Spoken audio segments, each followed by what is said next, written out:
47 days na lang, Pasko na, mas ramdam na nga yan sa BGC Taguig matapos pailawan ng kanilang giant Christmas tree. Sa mga nagbabalak namang mag-Christmas shopping, binuksan na ang Green Hills Night Market sa San Juan. May live report doon si Jamie Santos. Jamie!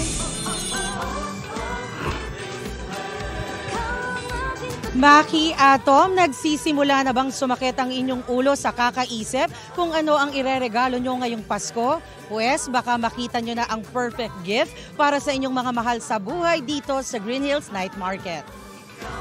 3, 2, 1, here we go! Pinailawan na ang higanteng Christmas tree sa 7th Avenue BGC Taguig. Hitik yan sa samot-saring dekorasyon. Kumukuti-kutitap na mga pailaw na sinabayan ng tugtog ng drum and lyre exhibition. Lalo pang napilang Pasko sa mga awitin ng vocal group na Pinopela.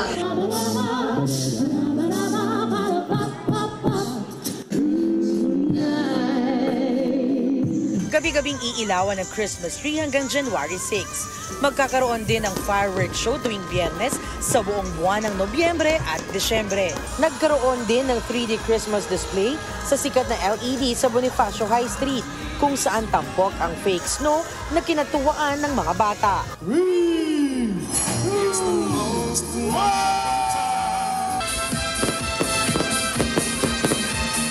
May fireworks display rin ng buksan ng Green Hills Night Market sa San Juan.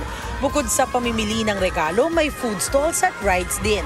Dagdag pa sa Christmas vibes ngayong gabi, ang handog na awitin ng choir at ang light dance.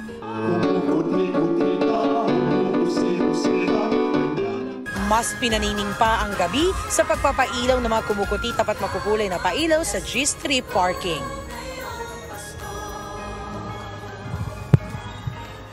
Maki, pwede ka nang hindi maghabol at magahol sa pamimili ng pangregalo ngayong Pasko dahil bukas ang Green Hills Night Market hanggang alas 11 ng gabi. At yan ang latest mula dito sa Green Hills. Balik sa'yo, Maki. Maraming salamat, Jamie Santos.